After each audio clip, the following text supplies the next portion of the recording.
Hello aspirants. तो आज की क्लास में हम लोग यूनियन एग्जीक्यूटिव का जो टॉपिक देख रहे थे उसी यूनियन एग्जीक्यूटिव के टॉपिक को हम लोग आगे बढ़ाएंगे। और आज हम लोग COM that is council of minister के बारे में देखेंगे। क्या देखेंगे? काउंसिल ऑफ मिनिस्टर के बारे में सारे जो भी चीज़ें हमको इंडियन पॉलिटी में पढ़नी है वो सभी देखेंगे। तो सबसे पहला हमारा टॉपिक क्या चल रहा है आज के लेक्चर में? Union executive. ठीक है, इसी टॉपिक को आगे बढ़ा रहे हैं हम लोग। तो आज सबसे पहला जो देखेंगे हम लोग वो है council of minister, that is COM। तो आप लोगों को सबसे पहले पता होना चाहिए कि काउंसिल ऑफ मिनिस्टर के लिए पहला आर्टिकल हम लोगों को क्या पढ़ना है। पहला आर्टिकल जो हम लोगों को पढ़ना है वो आर्टिकल आपका होगा आर्टिकल 74। और यहाँ हम पढ़ेंगे relation between COM and president. ठीक है, तो आज हम लोग जो भी पूरे टॉपिक देखेंगे उसमें जो आपको कैबिनेट बोलते हैं, आप council of minister, prime minister, सब क्लियर हो जाएगा। सबसे पहला आर्टिकल जो इसके अंडर है वो है आर्टिकल 74। व्हाट आर्टिकल 74 सेज, ये आप लिख सकते हैं। आर्टिकल 74 ये बोलेगा प्रेसिडेंट, मैंने पहले ही बताया ये विल और शैल वाला जो हम लोग पढ़े थे ना वही ये आर्टिकल है। President shell act in accordance with the aid and advice by COM headed by prime minister. तो यहाँ पे क्या होता है, ये आर्टिकल 74 हम लोगों को दो चीजें बताता है। सबसे पहले कि एक प्राइम मिनिस्टर होना चाहिए जो हेड करेगा काउंसिल ऑफ मिनिस्टर को, और काउंसिल ऑफ मिनिस्टर के ही रिटर्न क्या बोलते हैं एडवाइस पे प्रेसिडेंट जो है वो काम करेंगे। तो COM कहाँ से आता है? अगर क्वेश्चन पेपर में आता है कि COM हमारे कौन से आर्टिकल के अंडर दिया हुआ है, तो आपको पता होना चाहिए आर्टिकल 74 के अंडर ये हमारा दिया हुआ है कि there should be a council of minister. ठीक है, तो काउंसिल ऑफ मिनिस्टर हो बनाना है। ये हम लोगों को कहाँ से मालूम पड़ता है? कॉन्स्टिट्यूशन में कहाँ से ये पावर मिलता है हमारे लेजिस्लेचर को? तो वो लेजिस्लेचर को पावर मिलता है under article 74, because article 74 says there shall be a council of minister to aid and advise the president of India and it should be headed by the prime minister. ठीक है, तो यहाँ पे ये मिलता है। अब ये प्रेसिडेंट जो है आप लोगों को पता होना चाहिए। मैं अब लेट्स टेक एन एग्जांपल, मैं आपको एक एग्जांपल देता हूँ। ठीक है, अब ये आर्टिकल 74 में क्या दिया हुआ है कि there should be a COM to aid and advise. अब एक कोई पर्टिकुलर क्या है, एक कोई लॉ है जो पास हो रहा है आपका लोकसभा में, राज्यसभा में, दोनों जगह से पास हो गया। लेट्स से कि राज्यसभा में वो लॉ आया, वहां से पास हुआ, फिर वो दूसरे हाउस में गया, सेकंड हाउस जो हो गया लोकसभा, लोकसभा से भी पास हो गया। अब वो जाएगा प्रेसिडेंशियल एक्सेंट के लिए, किसने? प्रेसिडेंशियल साइन के लिए। ठीक है, अब वो प्रेसिडेंशियल साइन के लिए जब जाएगा तो प्रेसिडेंट ऑफ इंडिया उसको साइन कर सकते हैं। अगर उनको लगता है कि कुछ गलतियां हैं इसमें तो वो रिकंसिडरेशन के लिए वापस भेज सकते हैं उस पर्टिकुलर बिल को। अब जब वो उस पर्टिकुलर बिल को वापस भेजेंगे COM के पास, काउंसिल ऑफ मिनिस्टर के पास, तब काउंसिल ऑफ मिनिस्टर के पास दो ऑप्शंस हैं। या तो उसको वो अमेंड करके भेजें वापस प्रेसिडेंट के पास, या फिर वो सेम सेम डाटा जो प्रेसिडेंट ऑफ इंडिया को उन्होंने पहले भेजा था और प्रेसिडेंट ने रिकंसिडरेशन के लिए वापस भेजा था, उसी डाटा को वापस भेज देंगे, उसी लॉ को, विदाउट चेंजिंग अ वर्ड, ए एन दा भी चेंज नहीं करेंगे। ठीक है, और वो अब यहाँ पे जो आपके प्रेसिडेंट ऑफ इंडिया है वो बाउंड हो जाते हैं कि उनको साइन करना ही पड़ेगा। तो once he is having the option to resend it for reconsideration, but again if it is send by council of minister to the president of India for signing it, he is bound to sign it. तो इसके बाद आप लोग लिख सकते हैं यहीं पे, president can send the advice back to the COM once, comma लगा के once, फॉर रिकमेंडेशन। ठीक है, क्या? For recommendation.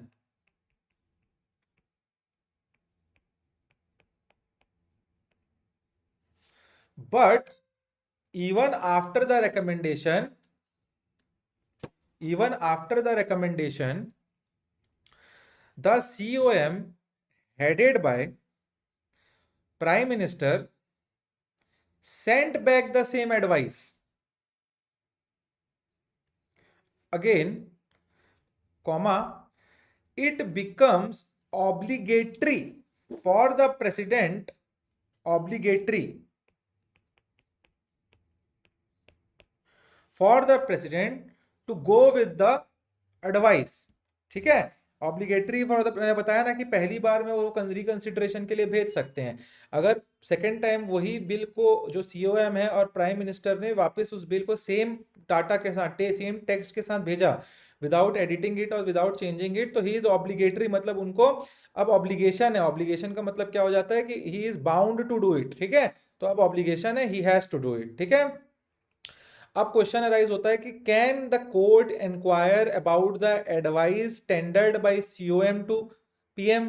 भाई कुछ भी एडवाइस कर सकते हैं काउंसिल ऑफ मिनिस्टर तो। ठीक है, तो यहां पे क्वेश्चन आप लिख सकते हैं, let's write in a question form, can the court inquire about the advice tendered by council of minister to president।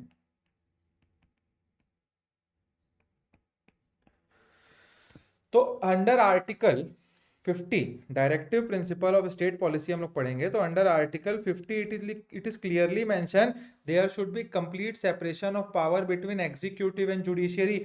Judiciary court हो गया, जो मैंने बोला कि क्या कोर्ट इनके जो जो एडवाइस भेजा है प्रेसिडेंट को काउंसिल ऑफ मिनिस्टर में, उस एडवाइस को क्या वो क्वेश्चन कर सकते हैं, ये क्वेश्चन अराइज होता है।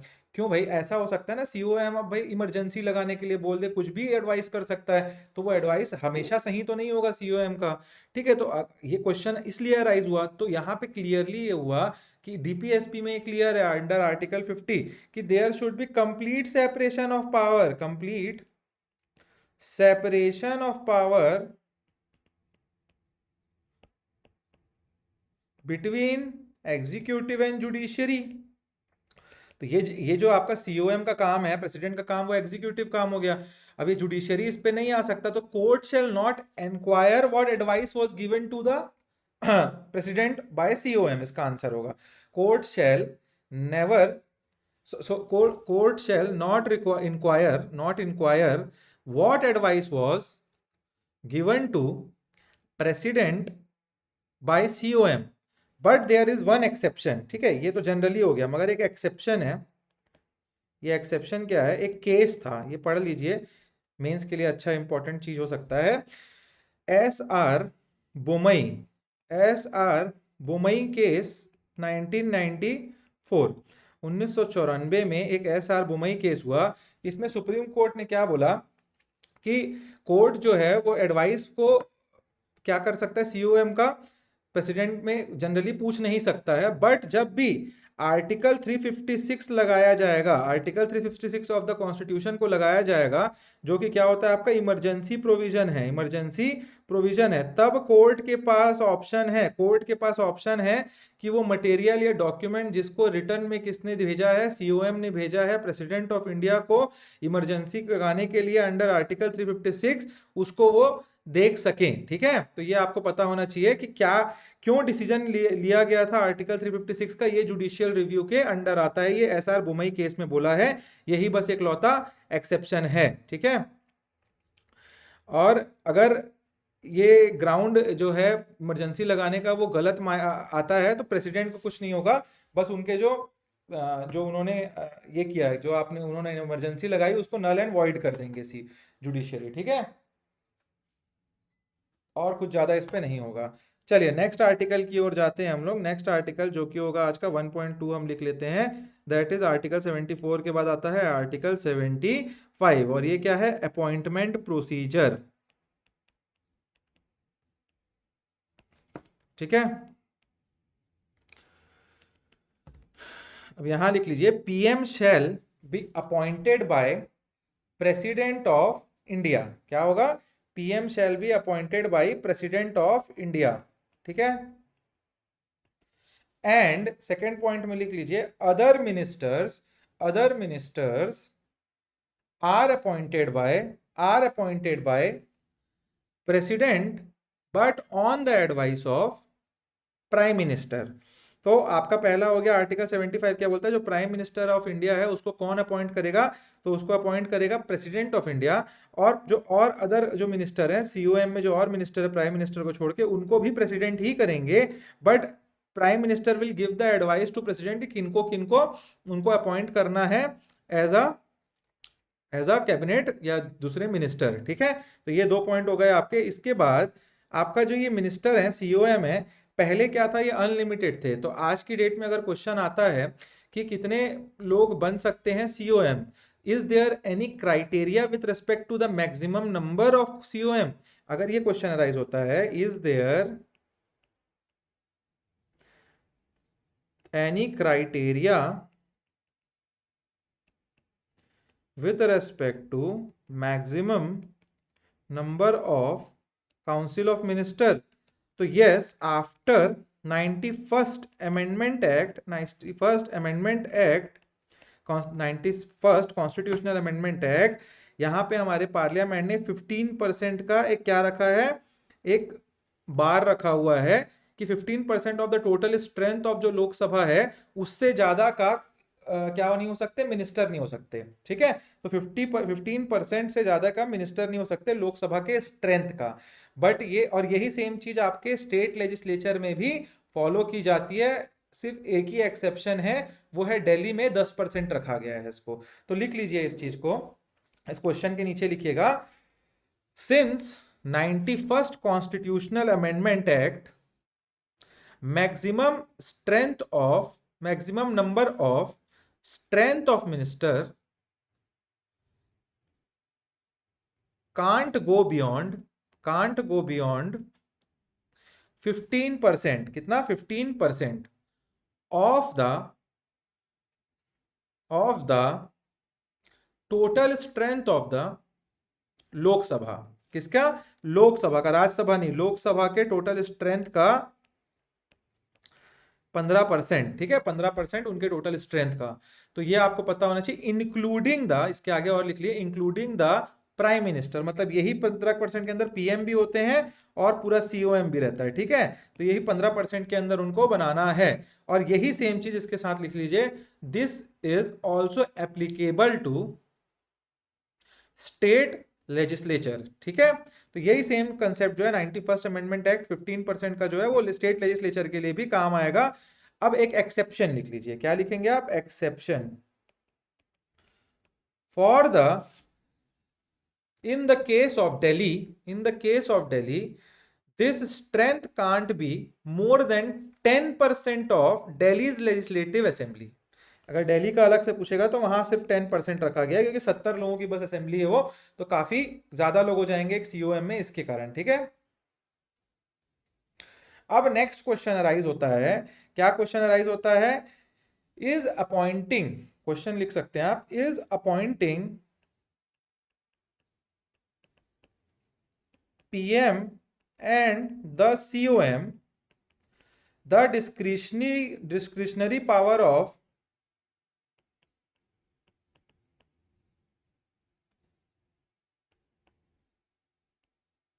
President of India. ये बोल रहा है क्या अपने खुद के विल से एक प्रेसिडेंट जो है वो आपका सीओएम को, वो आपका प्राइम मिनिस्टर या सीओएम बना सकता है क्या, तो नहीं। आपका जो प्राइम मिनिस्टर है वो जो होता है, वो जो आपका इलेक्शन होता है, उस इलेक्शन में सबसे पॉपुलर जो पार्टी आती है उस पार्टी का जो लीडर होता है वही बनता है क्या, प्राइम मिनिस्टर। ठीक है, तो प्रेसिडेंट के पास कोई पावर नहीं है कि वो डायरेक्टली इनको बना सके। और सीओएम बनाने के लिए मैंने आपको पहले ही बताया है कि प्राइम मिनिस्टर क्या करते हैं, रेकमेंड करते हैं प्रेसिडेंट को, क्या रिकमेंड करते हैं कि इन इन लोगों को आपको सीओएम बनाना है, काउंसिल ऑफ मिनिस्टर। ठीक है, but in case of hung assembly, जब क्या होता है, हंग असेंबली हो जाती है कि मतलब कोई भी पार्टी 273 के पार जो 50% ऑफ द लेजिस्लेचर है हमारे लोकसभा का, उसके 50% से ऊपर कोई भी पार्टी नहीं पा पाती, तो वहां क्या होता है, हंग असेंबली बन जाती है। अब जब हंग असेंबली बनती है, हंग असेंबली का मतलब कि कोई पार्टी मेजोरिटी मार्क को क्रॉस नहीं कर पाई, उस जगह पे आप कोई लीडर ऑफ द हाउस नहीं बन पाएगा। उस पर्टिकुलर टाइम में जो प्राइम मिनिस्टर, जो प्रेसिडेंट ऑफ इंडिया है, वो सिंगल लार्जेस्ट पार्टी जो होगी, जो इस करंट इलेक्शन में लोकसभा में कौन सी थी आपके, आपकी बीजेपी थी, उनके लीडर को बुलाएगा और बोलेगा कि आपको हम चुनते हैं क्या हंग प्राइम मिनिस्टर, और आपके पास इतना टाइम है टिल द ओथ कि आप इकट्ठा करें, कोलिजन गवर्नमेंट बना लें। तो on the time of hung assembly he is having the power, but on the time where the party single largest party is having the मतलब उनको पहले से क्या है, उनके पास उतना पावर है, 273 मार्क को क्रॉस कर रहे हैं, तब ये नहीं होगा। तो इसके साथ आप लिख सकते हैं नो। इसका क्या होगा answer? Is appointing PM and COM the discretionary power of president of India. तो answer will be no. Discretion is available with the president of India to appoint the PM, because PM has to be a person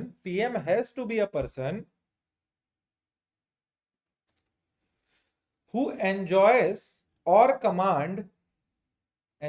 slash command the confidence of the house. मैंने बताया ना आपको, उनके पास पहले से confidence होगा तभी वो पीएम इलेक्ट हो पाएंगे, ऐसे तो कोई डिस्क्रिशनरी पावर नहीं है।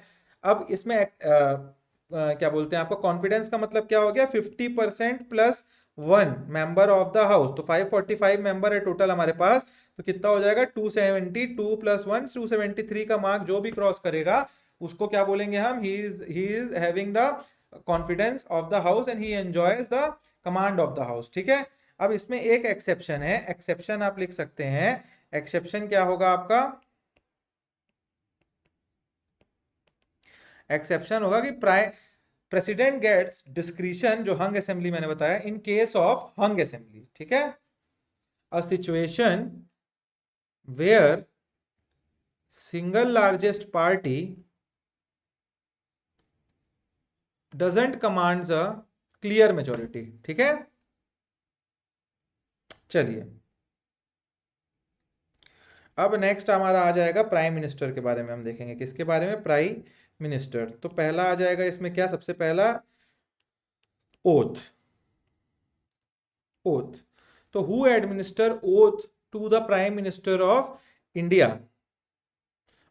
आपको ये पता होना चाहिए कि इंडिया में prime minister can be either from both the house and the oath is administered to him for by the president of India. तो सबसे पहले लिख लिए president of India administers oath to the prime minister of India.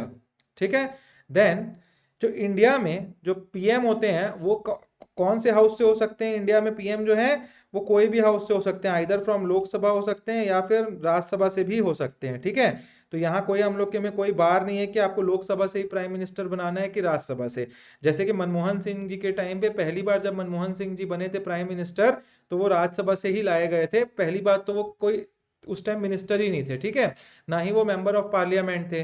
तो उनको क्या किया गया? पहले प्राइम मिनिस्टर के ओथ दिलवा दी गई। ओथ जब वो ले लिए तो ओथ लेने के बाद 6 मंथ का टाइम मिलता है। कितने महीने का टाइम मिलता है? 6 महीने का टाइम मिलता है किसी भी मिनिस्टर को क्या करने के लिए? कोई भी एक लेजिस्लेटिव असेंबली पार्लियामेंट में, लेजिस्लेचर में, या तो लोकसभा में एक इलेक्शन जीत के आए या राज्यसभा में उनको अपॉइंट किया जाए एज अ, या फिर राज्यसभा में वो क्या बने, या फिर राज्यसभा में वो एक मेंबर बने, member of parliament.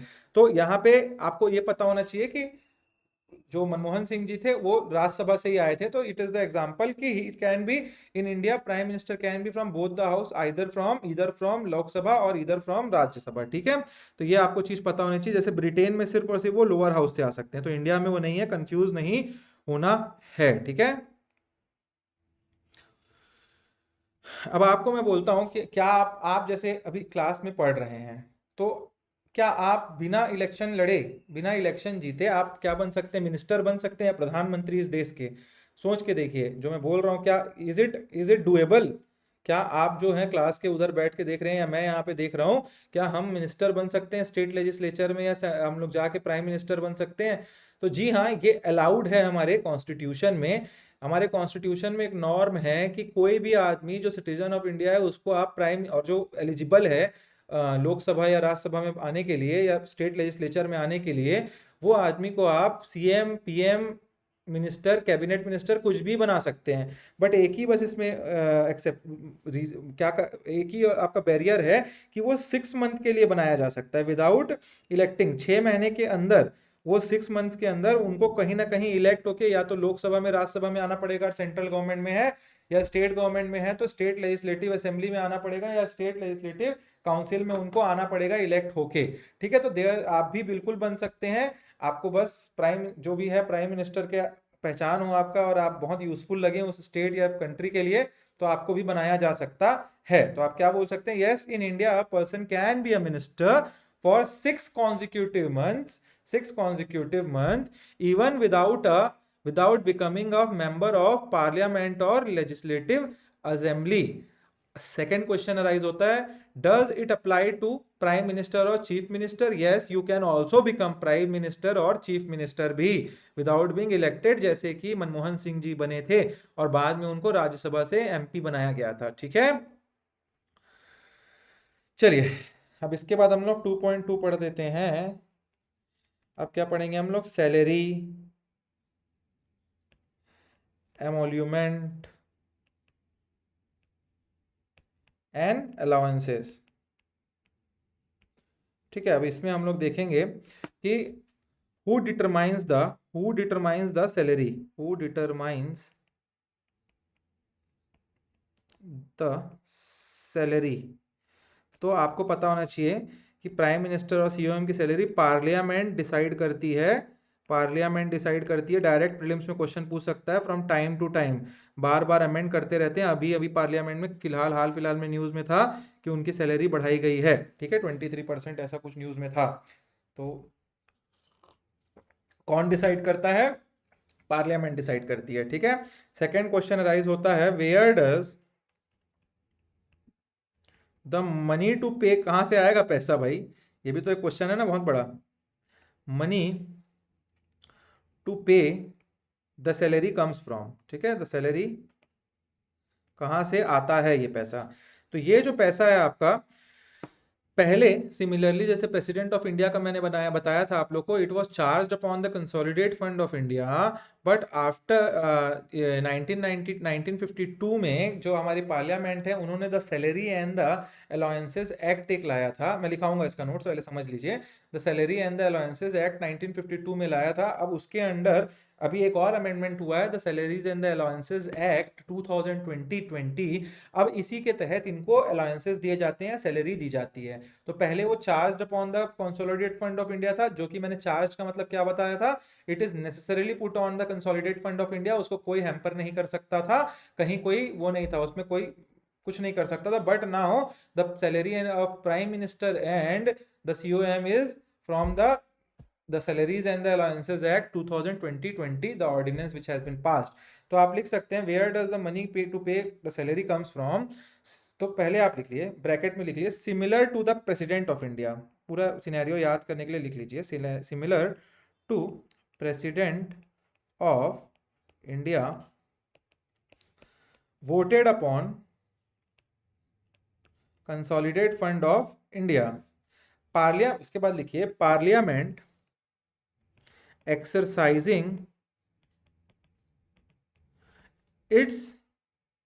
this power entrusted to it by the constitution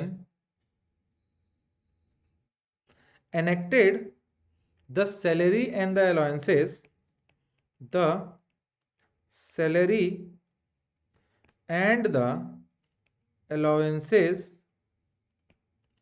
act 1952। और ये अभी और क्या हो गया, the salaries and it is now amended, और इसमें आप लिख सकते हैं the salaries and the allowances act via ordinance 2020। अब ये इसमें इसी आर्ट जो 1952 है उसमें अमेंडमेंट कर दिया गया है। Now the salaries and expenditure of minister including the prime minister are not charged upon consolidated fund of India, are not charged upon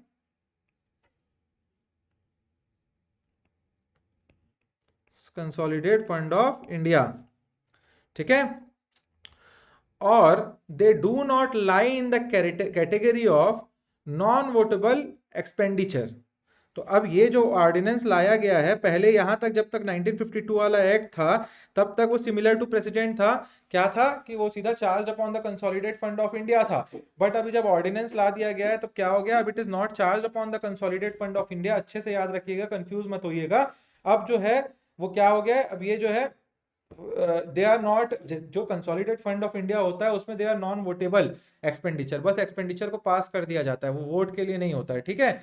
उसमें अलायंसेस को बढ़ाना हो तो ही पार्लियामेंट काम करता है, इन जनरल कोई आप उसमें माइनस नहीं कर सकते। बट अब नॉन वोटेबल नहीं है, अब वोटेबल हो चुका है ये, ठीक है। अब ये प्रेसिडेंट के टाइप सिमिलर नहीं है, तो ये आपको पता होना चाहिए, ठीक है। Now the next is article 77। Third is article 77। इसमें लिखिए, president shell make the rules for convenient transaction of business of government of India, and then its allocation among various minister, ठीक है। अब ये इसका आर्टिकल 77 ये है कि जो प्रेसिडेंट है वो क्या क्या काम करना है, किस किस मिनिस्ट्री को वो एलोकेट कौन करेगा। तो president of India under article 77 council of minister को क्या एलोकेट करेंगे, उनका काम एलोकेट करेंगे कि कौन कौन सी मिनिस्ट्रीज किस किस काउंसिल ऑफ मिनिस्टर को मिलेगी और क्या क्या काम उनको मिलेंगे, ठीक है। Now the fourth is, question आता है कि कोलिजन गवर्नमेंट, ठीक है। कोलिजन गवर्नमेंट का मतलब क्या होता है, आप लोगों ने अभी बहुत न्यूज में सुना होगा, गठबंधन की सरकार। तो कोलिजन गवर्नमेंट क्या, कोलिजन गवर्नमेंट प्राइम मिनिस्टर की पोस्ट को हैम्पर करती है। तो जी हाँ, कोलिजन गवर्नमेंट जो होती है वो अनस्टेबल गवर्नमेंट होती है, because there is multiple prime minister, आप बोल सकते हैं। एक तो लीडर ऑफ द हाउस है, अब वो जैसे प्राइम मिनिस्टर एक जो है, अगर कोलिजन गवर्नमेंट बहुत बड़ी कोलिजन से बन के आई है तो there are too much people to command that prime minister. और वो जो प्राइम मिनिस्टर होते हैं इन जनरल क्या बन के निकल जाते हैं, एडमिनिस्टर हो जाते हैं, बस एडमिनिस्ट्रेटर बन जाते हैं कि गवर्नमेंट को चलाने वाले administrator. He is not having the command about it's क्या बोल सकते हैं आप, गवर्नमेंट, उस गवर्नमेंट के ऊपर उनका कमांड नहीं होता है उतना। जैसे लेट्स टेक एन एग्जांपल, जो हम बोलते हैं कि जो यूपीए 1 की सरकार थी वो थोड़ी कमांडिंग थी, जो मनमोहन जी की। बट यूपीए 2 की जो गवर्नमेंट थी, यूपीए 2 की गवर्नमेंट थी, उस टाइम कोलिजन और बड़ा हो गया। तो आपने देखा होगा जैसे एक ट्रीटी हुई थी, तीस्ता ट्रीटी। तीस्ता एक रिवर है बंगाल में, तो ममता बनर्जी जी जो हैं उस टाइम कोलिजन गवर्नमेंट में, तृणमूल कांग्रेस जो थी, वो कोलिजन गवर्नमेंट में इंडियन नेशनल कांग्रेस के साथ ही थी और उन्होंने यूपीए 2 गवर्नमेंट बनाई थी। अब यहाँ पे क्या हुआ था, वेस्ट बंगाल के साथ एक ट्रीटी थी, तीस्ता ट्रीटी, जिसके अंडर वाटर शेयरिंग की एक ट्रीटी थी, काफी बड़ी ट्रीटी थी। तो जो इंडिया में रहते हुए क्या था कि प्राइम मिनिस्टर थे मनमोहन सिंह, उनको आपकी दीदी हैं, क्या इनका नाम, तृणमूल कांग्रेस की जो ममता बनर्जी जी हैं, उन्होंने बोला कि we will sign that treaty. But नहीं, वो एरोप्लेन में बैठ भी गई, वो पहुंच भी गई बांग्लादेश। अब आप सोचिए, कोलिजन गवर्नमेंट में वो थी और वहां पे उन्होंने क्या किया, उन्होंने बोल दिया कि आप उस ट्रीटी को साइन नहीं करेंगे। अब रीजन बिंग कि उनको लगा कि उस पर्टिकुलर वाटर शेयरिंग से बंगाल को वाटर कम मिलेगा और उनके इलेक्शंस में, election were there for the Bengal state election, तो वो हो सकता है दिक्कत आए, लोगों में आक्रोश आ रहा था। तो उन्होंने बोला कि आप इस ट्रीटी को साइन करेंगे तो वी विल जो सपोर्ट हम दे रहे हैं आपको किसमें, यूपीए की गवर्नमेंट में, वो हटा लेंगे। और वो इतनी बड़ी पार्टी थी उस टाइम कि अगर वो यूपीए गवर्नमेंट से सपोर्ट हटा लेती तो उस पर्टिकुलर टाइम में गवर्नमेंट जो है वो गिर जाती, ठीक है, कोलिजन गवर्नमेंट। तो ये आप देख रहे हैं, जो मैंने बता रहा हूं आपको, कोलिजन गवर्नमेंट में ये इशू आता है। बट अभी कट टू आप एक और चीज देख सकते हैं, उसके बाद गवर्नमेंट बनी मोदी जी की गवर्नमेंट, और वो काफी स्टेबल गवर्नमेंट थी। बट दिस पर्टिकुलर टाइम देखिए, मोदी जी की जो गवर्नमेंट है फिलहाल 1-1.5 साल से जो वर्क कर रहे हैं, तो आपने देखा होगा जो बजट में आपको बिहार को काफी चीजें मिल रही हैं, आंध्र प्रदेश को काफी ज्यादा इम्पेटस दिया जा रहा है। तो what is the reason behind it, आप अगर आप डीपली सोचने की कोशिश करेंगे, द रीजन बिहाइंड इट कि because they are both the collision, जो बीजेपी की गवर्नमेंट है वो 273 के मार्क को क्रॉस नहीं कर पाई है। बीजेपी की गवर्नमेंट 243 में रुकी है, and they are in need of this particular two parties, जो आपके आंध्र प्रदेश की टीडीपी है और जेडीयू जो है आपकी बिहार से। अगर ये दो पार्टी को कोलिजन गवर्नमेंट में है, इनको नहीं सपोर्ट करेगी तो क्या हो जाएगा, बीजेपी की जो नरेंद्र मोदी जी की गवर्नमेंट है वो गिर जाएगी। अब इसी के आप देख सकते हैं, but he is commanding it in a very good way. उन्होंने क्या किया है, दोनों को काफी अच्छा बजट दे दिया है और उनको खुश रखा हुआ है, तो सो दैट कि ही कैन वर्क प्रोफेशनली। अब यहाँ पे भी है, कोलिजन गवर्नमेंट में कहीं आपका प्राइम मिनिस्टर काफी पावरफुल है, या मेजोरिटी जो आपकी है पार्टी जो है, मेजोरिटी नंबर आपकी पार्टी से आते हैं, तो it is not the case जो आपका यूपीए 2 के टाइम हुआ था। तो ये आपका हो सकता है कोलिजन गवर्नमेंट का पूरा एक्सप्लेनेशन है। ठीक है, तो आप अपने वर्ड्स में कुछ लिख सकते हैं, ठीक, समझने के लिए, और कुछ ज्यादा नहीं पूछेगा इसमें। Now let us move towards the fifth topic, that is function of prime minister.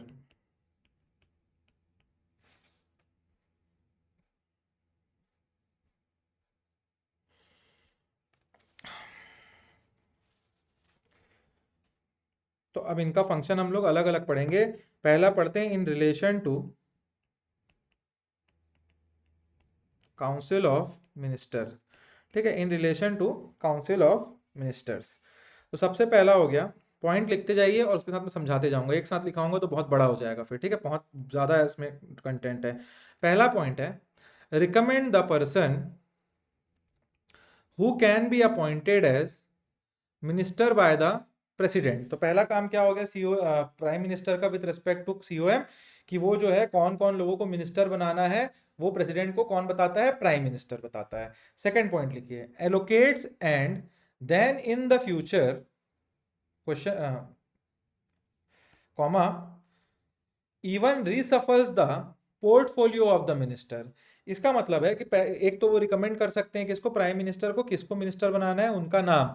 Second हो गया, बाद में जो पोर्टफोलियो होता है, मतलब मिनिस्टर तो बनवा दिए, फिर कौन सी मिनिस्ट्री किसको देनी है, वो एलोकेशन है किसके हाथ में होता है, वो प्राइम मिनिस्टर ही उसको रिकमेंड करते हैं। ठीक है, और वो 5 साल के अंदर ऐसा नहीं है कि बदल नहीं सकते, वो किसी भी मिनिस्टर को, काउंसिल ऑफ मिनिस्टर को कभी भी कोई भी मिनिस्ट्री से चेंज करके दूसरी मिनिस्ट्री में ट्रांसफर कर सकते हैं। थर्ड पॉइंट लिखिए, can ask a minister to resign or he can advise the president to dismiss a minister। Bracket में लिखिए, इन case of difference of opinion. इसका मतलब क्या है, अगर एक प्राइम मिनिस्टर है, वो सीओ किसी भी मिनिस्टर को ये बोल सकते हैं खुद से कि आप रिजाइन कर दीजिए। अगर वो रिजाइन नहीं करते हैं तो प्रेसिडेंट को बोल सकते हैं कि आप उनका रेजिग्नेशन उनको दे दीजिए, क्योंकि वो प्लेजर ऑफ द प्रेसिडेंट में ही काम कर रहे हैं। तो इसका कब कर सकते हैं, अगर कोई डिफरेंस होगा किसमें, पीएम और वो मिनिस्टर के थॉट प्रोसेस में।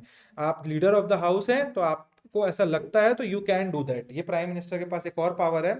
चलिए फोर्थ पॉइंट लिखिए अब, whenever the meeting of COM takes place, whenever the meeting of COM takes place, comma, prime minister presides over that meeting. मतलब कभी भी काउंसिल ऑफ मिनिस्टर, जितने भी आपके 70-75 सीओएम है, वो सारे मीटिंग के लिए जब भी बैठेंगे तो उसको हेड कौन करेगा, उसको हेड करेंगे प्राइम मिनिस्टर। ठीक है, पांचवा पॉइंट लिखिए, he can with his resignation bring the collapse of COM. मतलब प्राइम मिनिस्टर, जब तक प्राइम मिनिस्टर जिंदा है या प्राइम मिनिस्टर है तब तक ही सीएम है। जहां प्राइम मिनिस्टर रिजाइन कर दिए, आप मान मान लीजिए वो गवर्नमेंट उसी टाइम गिर गई।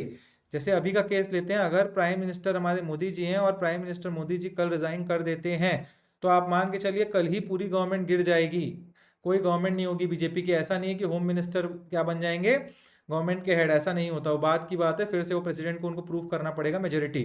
तो ये क्लियर है कि अगर प्राइम मिनिस्टर चाहे और सीओएम को पूरा डिसॉल्व करना है तो वो खुद रिजाइन कर देंगे और जो सीओएम है वो खत्म हो जाएगा। ठीक है, अब यहाँ क्वेश्चन राइज होता है, अगर क्या पीएम मर खत्म हो जाते हैं, if a PM dies what will happen to the COM. तो yes, if PM dies the government will fall down. ठीक है, क्लियर है, PM dies the government will fall down. Now second लिखिए आप, 5.2 लिख लीजिए, relation to president of India. अभी COM के साथ उनका रिलेशन पीएम का देख लिया, प्रेसिडेंट के साथ। तो पहला पॉइंट इसमें भी लिखिए, he is principal channel of communication between council of minister and the president. मतलब जो भी काउंसिल ऑफ मिनिस्टर के साथ बातचीत होगी, जो भी चीजें प्राइम मिनिस्टर को काउंसिल ऑफ मिनिस्टर को बताना, प्रेसिडेंट को काउंसिल ऑफ मिनिस्टर को बताना होगा, या काउंसिल ऑफ मिनिस्टर से कोई भी बात प्रेसिडेंट तक पहुंचानी होगी, उनके बीच का चैनल कौन होंगे, तो प्रेसिडेंट और प्राइम मिनिस्टर ऑफ इंडिया ही उनके बीच के चैनल होंगे, ठीक है।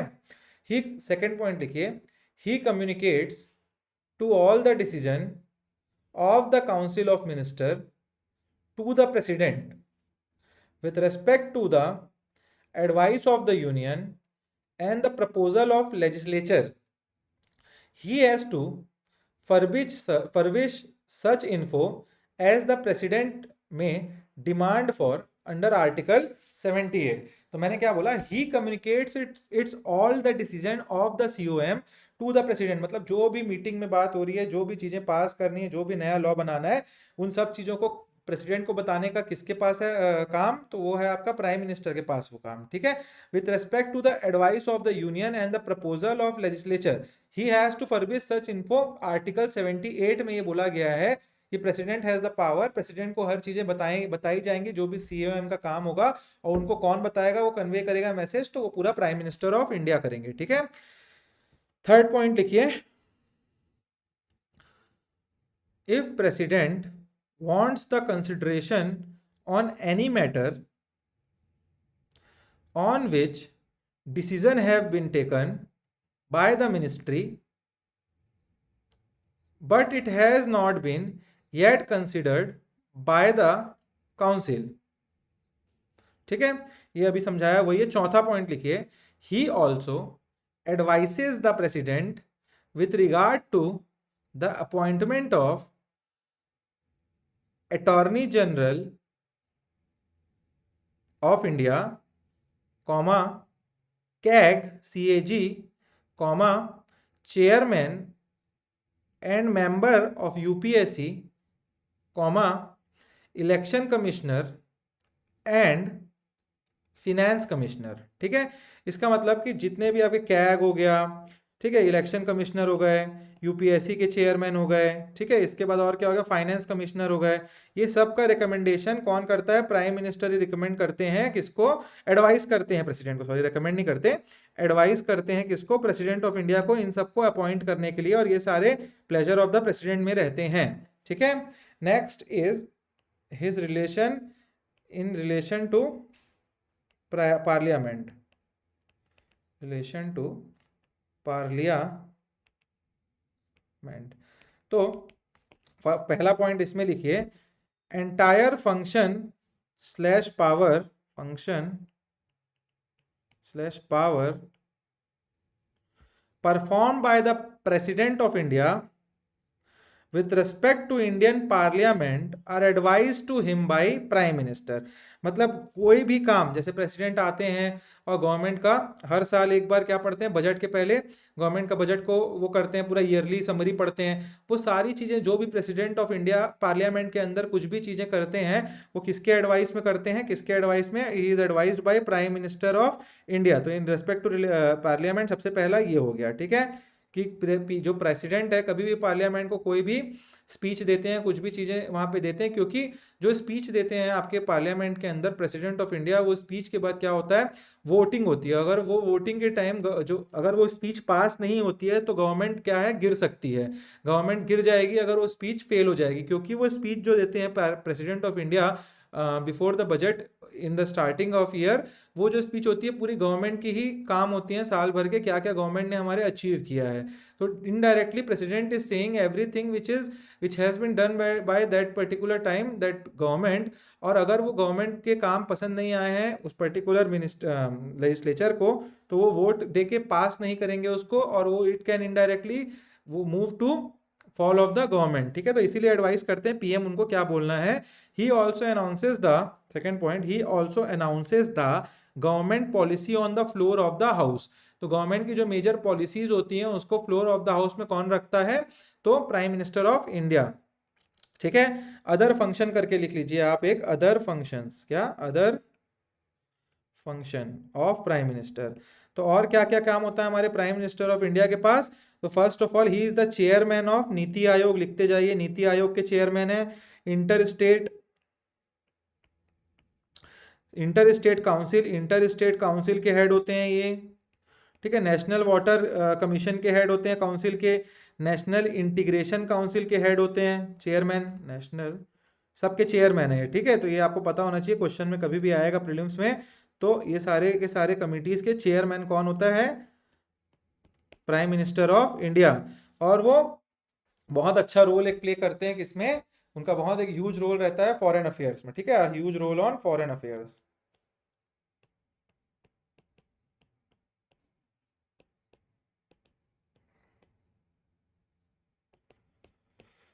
इसके साथ ही is the chief spokes person of the government, ठीक है। सबसे मेन, कभी भी फ्लोर में कुछ भी चीज होगा तो गवर्नमेंट के तरफ से कौन बात करता है? तो he is the chief spokes person.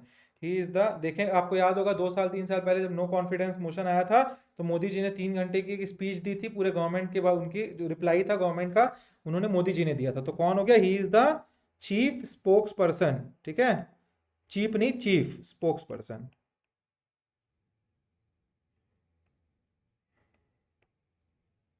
Of the government, ठीक है। चौथा, ही इज द क्राइसिस मैनेजर। जब भी कोई क्राइसिस आता है तो पॉलिटिकल लेवल पे कहीं भी इमरजेंसी के टाइम पे कुछ भी टाइम पे, तो he is the crisis manager. वो प्रेसिडेंट से बात करेंगे, वो सीओएम से बात करेंगे। कोई स्टेट में क्राइसिस आता है तो सब चीजों को मैनेज करने वाले कौन है? Prime minister. तो he is the crisis manager, ठीक है। Then fifth you can write, he is the leader of party in power. क्या है वो? He is the leader of party in power, ठीक है। इसके बाद छठवा और क्या लिख सकते हैं आप लोग? एक कि he is the political head of the services. क्या? ही इज द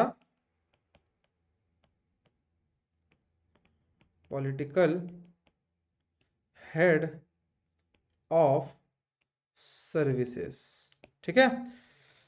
चलिए, इसके बाद अब हम लोग पढ़ेंगे सिक्स्थ लास्ट टॉपिक है आज का, second last topic, concept of cabinet, ठीक है।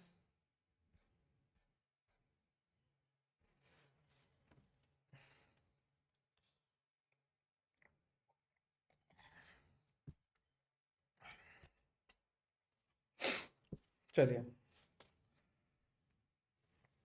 सीओएम एक साइड लिख लो, ठीक है, ऐसा पार्टीशन कर लो, और एक साइड कैबिनेट लिख लो।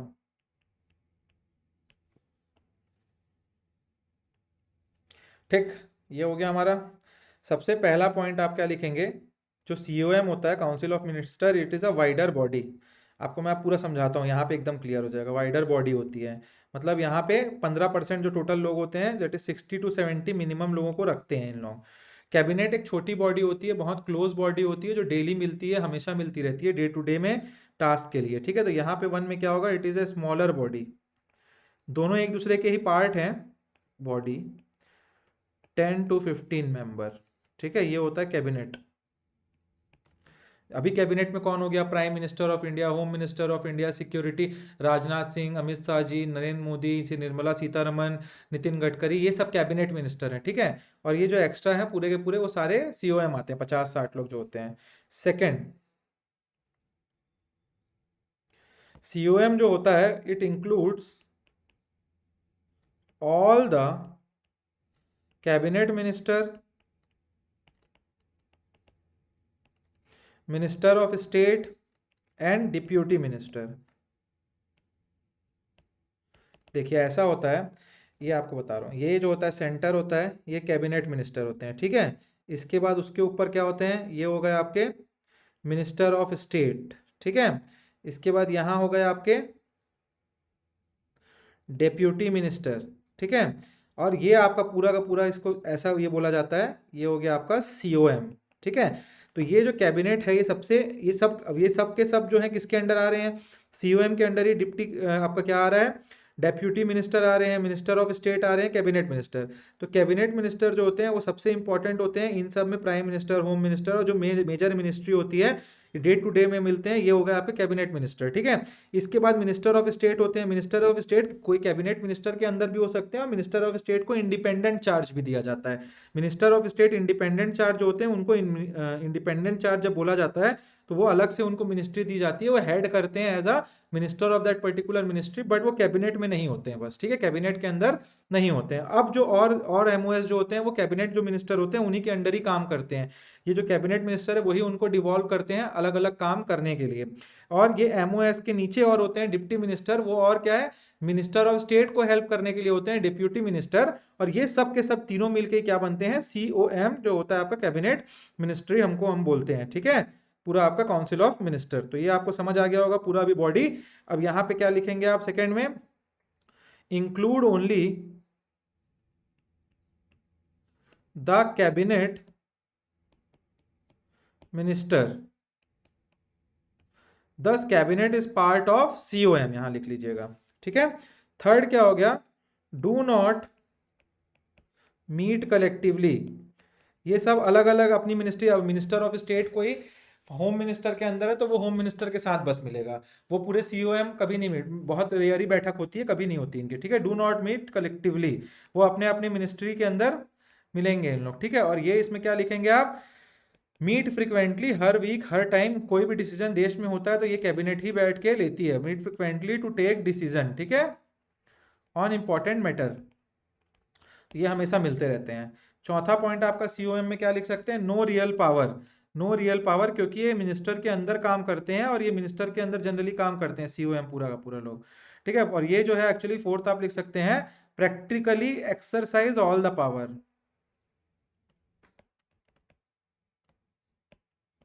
ऑल द पावर, इन्हीं के पास पावर होता है, यही डिवॉल्व करते हैं पावर को, ठीक है।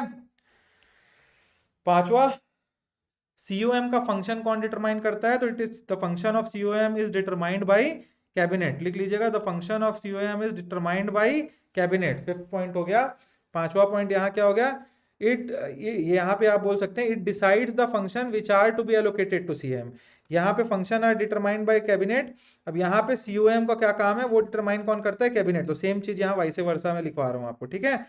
तो यह इनका काम हो गया। सिक्स्थ आप लिख सकते हैं, they implement the decision taken by cabinet, क्या करते हैं, मैंने बताया ना ये कैबिनेट मिनिस्टर के अंदर होते हैं, तो they implement the decision taken by cabinet, यहां से जो कैबिनेट जो डिसीजन लेती है उसी को इंप्लीमेंट करते हैं, ठीक है। और यहां पे क्या होगा, they supervise the work of COM, they supervise, cabinet minister का काम है सुपर, काम करना नहीं है, वो सुपरवाइज करते हैं, ठीक है, supervise the work of COM, ठीक है। अब ये सबसे इंपॉर्टेंट जो प्रीलिम्स में पूछा जाता है कि सीओएम कहाँ मेंशन्ड है, तो they are originally mentioned in article 75 and 74 of the constitution, अच्छे से याद रखिएगा।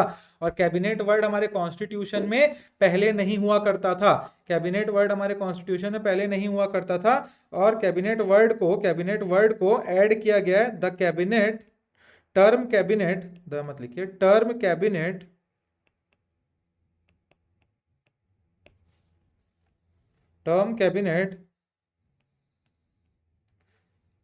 added to the constitution by 44th Amendment Act, Constitutional Amendment Act 1978 under Article 352 of the constitution. ये हम लोग इमरजेंसी जब पढ़ेंगे तब मैं आप लोगों को क्लियरली बताऊंगा। उसमें क्या था, पहले कोई वर्ड नहीं था कि किससे पावर लेना है प्रेसिडेंट को कॉन्स्टिट्यूशन में, क्या कॉन्स्टिट्यूशन में इमरजेंसी लगाने के लिए। बट ये आपका जो 1944 में 1978 में क्या बोलते हैं, 1978 में, जस्ट अ सेकेंड, हाँ 1978 में आपका क्या हुआ, जो 44th अमेंडमेंट एक्ट आया उसमें आर्टिकल 352 में अमेंडमेंट किया गया और कैबिनेट वर्ड डाला गया कि they have to get the president should have to get the sign, और इन रिटर्न कैबिनेट से उनको मिलना चाहिए कि इमरजेंसी लगानी है। तब पहली बार संविधान के अंदर कैबिनेट वर्ड आया। अगर प्रीलिम्स में पूछता है कि फर्स्ट टाइम कैबिनेट वर्ड कब आया कॉन्स्टिट्यूशन में, तो आपको पता होना चाहिए फ्रॉम 44th अमेंडमेंट एक्ट 1978 से ही आया गया था। और अगर पूछते हैं COM कहाँ से आया, तो COM is COM mentioned in the constitution, तो yes COM is mentioned in the constitution under article 74 and 75। मैंने आपको पहले ही बताया आर्टिकल 74 क्या बोलता है, there shall be a council of minister to aid and advise the president of India. तो वही काउंसिल ऑफ मिनिस्टर कहाँ पे है, आर्टिकल 74 में है, बट कैबिनेट नहीं था मेंशन। आर्टिकल याद रखिएगा अच्छे से, 44th अमेंडमेंट एक्ट 1978 से आया है। ठीक है, करते हैं आज की क्लास। नहीं नहीं नहीं, एक टॉपिक और बचा है, वो खत्म कर लेते हैं यार। 7th किचन कैबिनेट लिख ही लीजिए, अब फिर खत्म हो जाएगा आज का। किचन कैबिनेट, इंदिरा गांधी जी की गवर्नमेंट जब थी उस टाइम ये बहुत प्रचलन में आया था, लोग किचन कैबिनेट कर रहे थे। तो ये कुछ नहीं है यार, देखिए कैबिनेट क्या होता है, क्लोज ग्रुप होता है जो इलेक्टेड होता है लेजिस्लेचर से, और उनको क्या है पावर, वो इलेक्ट होते हैं, अलग अलग मिनिस्ट्री मिलती है। किचन कैबिनेट क्या है, आप मान के चलिए प्राइम मिनिस्टर का घर है। Let's take the example of Indira Gandhi, उनके टाइम पे आपका उषा जी थी और ये आपका शीला दीक्षित, इन लोगों को किचन कैबिनेट का उनकी टीम बोला जाता था। तो ये लोग वो लोग हैं जो आपके क्लोज लोग हैं, घर के लोग हो सकते हैं, आपकी फ्रेंड्स एंड फैमिली हो सकती है, जो लोग आपको एडवाइस कर रहे हैं एज अ प्राइम मिनिस्टर कि ये आपको काम करना है। They are not in cabinet, they are not in ministry, they are not legislature, they are not MPs, but वो आपके साथ रहते हैं, आपके साथ घूमते हैं, उन लोगों को बोला जाता है किचन कैबिनेट। ठीक है, तो आप लिख सकते हैं एक लाइन में याद रखने के लिए, it is a small body and is also known as inner cabinet. क्या बोला जाता है, inner cabinet. Having prime minister as its head,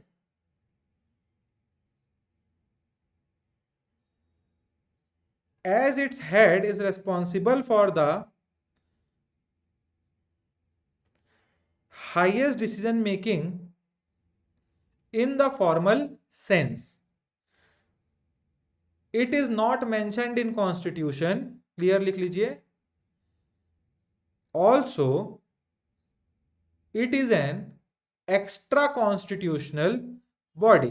मैंने क्या बताया इस डेफिनेशन में, कि यही कि वो एक छोटा सा एक स्मॉल ग्रुप होता है, जो ग्रुप प्राइम मिनिस्टर के साथ रहता है। और प्राइम मिनिस्टर कौन होते हैं, जो देश के most important responsible highest decision लेने के लिए रिस्पॉन्सिबल होते हैं, तो वो उनके साथ रहते हैं, उनको डिसीजन में हेल्प करते हैं। बट ये कहीं कॉन्स्टिट्यूशन में मेंशन नहीं है, कहीं आपका किसमें मेंशन नहीं है, वो एक एक्स्ट्रा कॉन्स्टिट्यूशनल बॉडी है। बॉडी इसलिए बोल रहे हैं क्योंकि लोग साथ घूम रहे हैं उनके। ठीक है, तो ये हमारा हो गया आज का क्लास कंप्लीट। अब मिलेंगे हम लोग नेक्स्ट सेशन में, तब तक आप लोग नोट्स को रिवाइज करते रहिए। कोई भी डाउट आ रहा है तो आप टेलीग्राम में मेरे को मैसेज कर सकते हैं, कॉल कर सकते हैं डायरेक्टली। ठीक है, फिर मिलते हैं नेक्स्ट क्लास में। Till then be happy, keep smiling, be in positive mood. ठीक है, thank you for watching the classes guys.